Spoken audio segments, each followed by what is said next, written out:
तो दोस्तों, फरवरी करंट में स्वागत है। आज करंट में अपन बात करें तो अपन बात करने वाले ग्रैमी अवार्ड के बारे में। ग्रैमी अवार्ड के बारे में अपन बात करें तो ये ग्रैमी अवार्ड अपने जो तिब्बती दलाई लामा है उनको मिला है। दलाई लामा अपने तिब्बत के जो धर्मगुरु होते हैं उनको दलाई लामा के नाम से अपन जानते हैं, और इनको 90 वर्ष की उम्र में मिला है। इससे पहले इनको नोबेल शांति पुरस्कार से इनको सम्मानित किया जा चुका है।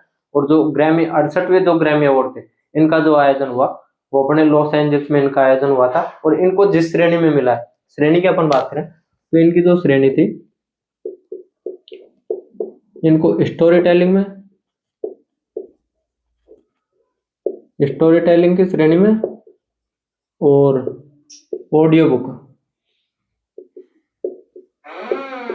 इस श्रेणी में, ऑडियो बुक और स्टोरी टेलिंग श्रेणी में इनको ग्रैमी अवार्ड से सम्मानित किया गया।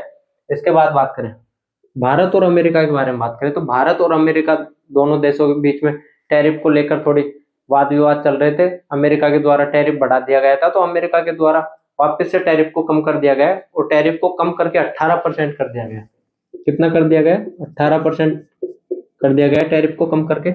और दोनों देशों के मध्य जो व्यापारिक समझौते थे वे वापस से लागू कर दिए गए।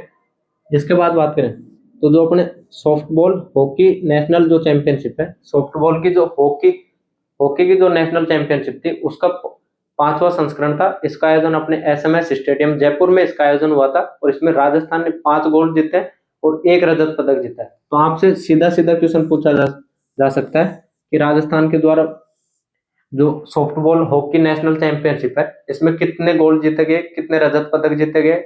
RPSC के द्वारा जो ट्रेंड चल रहा है उसके हिसाब से आपसे संस्करण भी पूछा जा सकता है कि कौन सा संस्करण था इसका, और इसका आयोजन कहाँ पे हुआ। तो इसका आयोजन अपने SMS स्टेडियम जयपुर में इसका आयोजन हुआ था, और ये इसका 5वां संस्करण था। 5 गोल्ड जीते हैं, 5वां संस्करण था, 1 रजत पदक जीता है। इसके बाद नायसा के बारे में बात करें, नायसा के बारे में अपन बात करें तो नायसा के द्वारा एशियन सिख गेम्स ताइक्वांडो जो इंटरनेशनल जो चैंपियनशिप थी, ताइक्वांडो की जो इंटरनेशनल चैंपियनशिप थी, उसमें इनके द्वारा गोल्ड जीता गया और 24 किलोग्राम की श्रेणी में जीता गया। तो 24 किलोग्राम की श्रेणी में जीता है, गोल्ड जीता है, नायसा ने जीता है, और ये ताइक्वांडो खिलाड़ी है। तो गोल्ड जीता है, 24 किलोग्राम में जीता है, ताइक्वांडो खिलाड़ी है जो कि अपने इंटरनेशनल जो चैंपियनशिप हुई थी उसमें जीता है। तेजस्विन शंकर के बारे में बात करें, तेजस्विन शंकर चर्चाओं में इसलिए है क्योंकि इनके द्वारा जो ओलंपिक रजत पदक विजेता सेल्बी मैकवेन को हराकर इनके द्वारा स्वर्ण पदक जीता है, गोल्ड जीता है। सेल्बी मैकवेन को हराकर जीता है, जो कि अपने अमेरिका के खिलाड़ी है। वहां पर एक प्रतियोगिता थी, उसका नाम अपन बात करें डिलोस डॉट्स इनविटेशनल जो प्रतियोगिता थी, जो कि अपने हाई जंप की एक प्रतियोगिता थी, हाई जंप।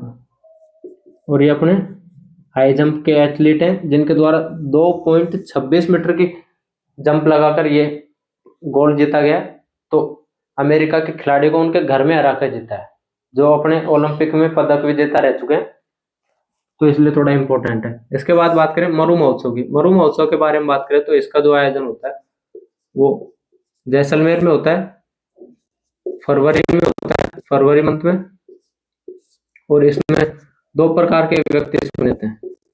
एक तो मरुश्री चुना जाता है जिसको अपन मिस्टर डेजर्ट के नाम से जानते हैं, तो वो संतोष पंवार जी को। और एक चुनी जाती है इसमें तो मिस मुमल जो चुनी गई वो अपने कोमल पंवार जी को मिस मुमल चुनी गई इसमें। तो आप ऐसे याद रख सकते हैं कि दोनों के नाम के पीछे क्या है, पंवार। तो पंवारों के द्वारा पंवारों का दबदबा रहा अपने मरु महोत्सव में। तो जीतने वाले एक तो संतोष पंवार थे और कोमल पंवार। इसके बाद बात करें तो डॉक्टर अनिल मेहता के बारे में बात करें। डॉक्टर अनिल मेहता को जल निर्मल पुरस्कार मिला है अभी, तो इनको जल निर्मल